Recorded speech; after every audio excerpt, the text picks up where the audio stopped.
Wow. So cute. Big ball of fur. Yep, basically. Hi, baby. I know you're a little trapped back there, but don't worry, Sorry, you'll be so. okay. All right. Hello, everyone. Welcome once again to Ed Academy. I'm Daryl. I'm Laura. Laura, we're going to talk about one of your films today. What's the number and what is it? This is my number 3 favorite movie in the world, and it is The Godfather. The Godfather. The original. Mm-hmm. All right. The Godfather was released in... Oh, wait. Do the baby clap. Oh, baby clap. Godfather, 1972.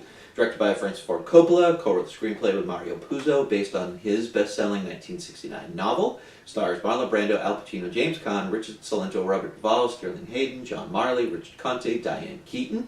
Nominated for Best Picture, Best Costume Design, Best Actor, Best Adapted Screenplay, Best Supporting Actor for both Caan and Duvall, Best Film Editing, Best Original Score, Best Director, Best Sounds. And then we talked about this when we did this originally. It did win for sound, but they took it away because too much of it was used from a prior one. There you go. Alrighty. So, doing a podcast on The Godfather. Clearly, this is a unique idea that no one has ever thought of doing any kind of commentary on this movie. It has not been done to death with documentaries and podcasts and conversations and this and that. So, let me start out with nothing I say is going to be unique. But what I can tell you is, why is it unique to me? Why is it, like my number 1 movie is going to be It's a Wonderful Life, and my number 3 is The Godfather. So like, how does that happen, you ask yourself? I think it is because, first of all, the film itself is so tight. Yeah. And it is such a good film to watch. Just like, never mind the story, the film itself, the way it moves, and the momentum and the things that you see in the beginning of the movie are everything you need to see and incredibly necessary for the rest of the movie. So I think you've got that. But just for me, I love the story. This is a very American story. This is a very family-generated story. Absolutely. I think we've talked about the fact, actually you've just said it on something else, that gangster movies have been out forever. Like, there's always been a gangster movie since the 30s and 40s. And there's even been movies that showed the mechanisms of the mafia and how that all worked. But this is the first one to create this universal fascination with families. And that this is the family business. And it just happens to be the mafia. The first line of the movie is, "I believe in America." And for better or for worse, this is how the American dream was, executed for this family. And so I think it is fascinating.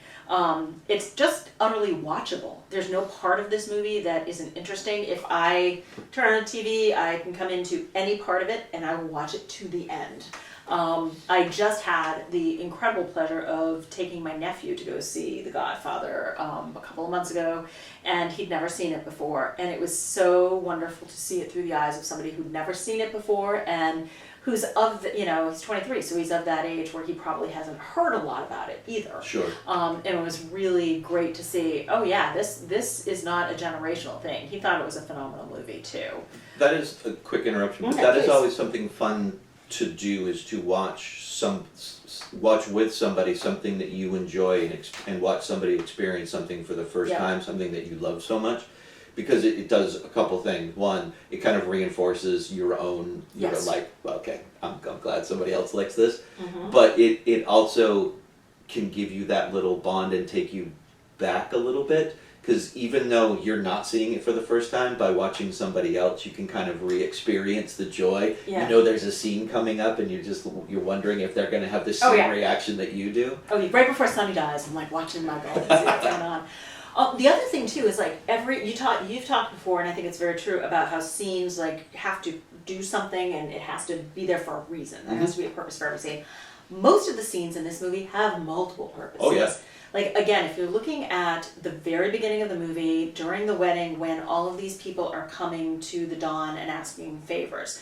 So not only on one level does it show how important he is, who he is in the community, the fact of the Italian, family and the traditions that, you never turn somebody away on your daughter's wedding. So you've got all of that at a high level you're setting up.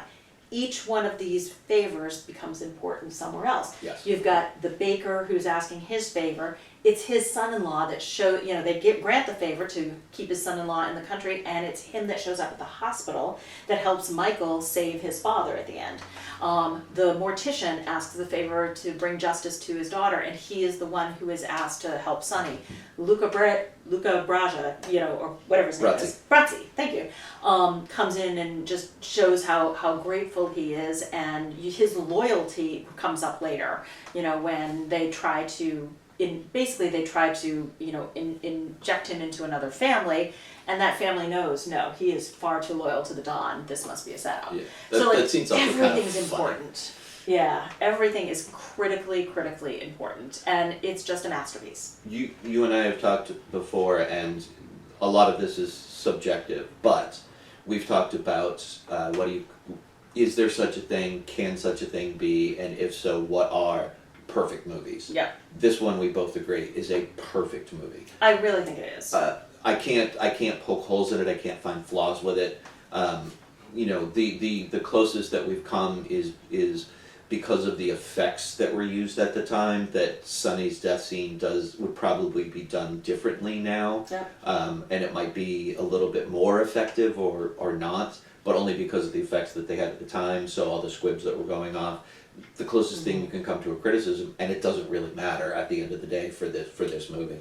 Yeah. It's just perfect. It is a perfect movie, and just so emotional ties as well, which I usually have to these movies, is I don't remember a time when I hadn't watched The Godfather, so I believe I was introduced to it at far too young an age. Probably on HBO. Go Dad! Exactly, and Go Dad. Dad's like, hey, come on, let's watch this movie, and loved it.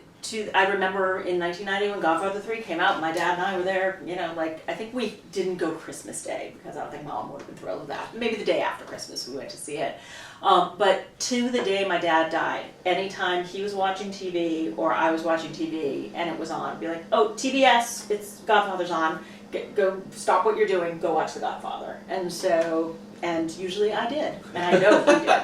So yeah, it's a perfect movie, and it's emotionally connected with me, and I love it. I do want to point out one thing that I love, because you're breaking the gender stereotype from Barbie on this one. Oh. You remember the scene in Barbie where when boys have to tell girls about The Godfather. Yes. Absolutely. And I love the fact that The Godfather is so high on your list. And it's not on mine at all. Yep. But you love it. I do. I absolutely love it. Yes. But like we've talked about, we connect with different movies, and there are favorites for different reasons. Yes. I will happily watch The Godfather multiple times. It is a perfect movie. It's just not one that I connect with as nearly as much as you do. Yeah. And a lot of your films, and you've talked about this a lot, you have connections. Yes. You have your own family connections to them. Yep. I don't. I just watch it and love it. Yeah, and I love the family setting too. Just like the whole, making spaghetti sauce and showing how you put the garlic in. So I just think that is really interesting. But yeah, you're right. If I start to strum the guitar and play something around the bonfire, then the gender stereotypes are just completely out of line. What I would like is for you to mansplain this movie to me. That would be. I just did. I know. Really. So yeah, that's why happy I'm to do that. See, that's it. It's like. Again, it's like women's literature and literature. It's mansplaining or women talking. It's like, I'm just telling a story here. Oh, that is all beautiful. Right, yeah. So yeah, it's a great movie. There is nothing unique I can say about it, and if you haven't seen it now, my God, why not? Yeah. It is, however, an interesting journey if you do, because there are 3 of them, and the third one will ruin your taste for the first 2. Yeah. But that's okay. Just don't watch the third one. Watch 1 and 2, and it'll be fun. Yeah. I just looked at my notes, and there were 2 things I forgot to say. Okay. One of which is the just the progress of Michael from wearing his World War II uniform and being the family, just like the highlight of the family. He's a war veteran. He went to war, to being the Don at the end. Just like that progression is incredible. He said one of the very first line he says. Is that's my family, Kate, that's not me. And then the entire film is showing how it becomes him. Yep, exactly. And then the last thing I would say is the final scene at the baptism which is a lot of violence, and it is like a very staccato way of Yep. showing different pieces of violence and different pieces of scenes at a church. I mean, that piece of film has been borrowed from The Simpsons to, you know, to other mafia movies, to Modern Family. I mean, like, that is a scene that you will see everywhere. Yeah, and I've seen it copied because of the staccato rhythm, the being able to balance these two very emotional moments. One, obviously, a hopeful moment, and one where, you know, you're basically you're not giving life, but you're giving a new life to something, and Yeah. every other scene you're just taking one away. Yeah, amazing. So, one of my favorite movies for many, many good reasons. All right. Thanks, Told you to be everyone. short. See ya.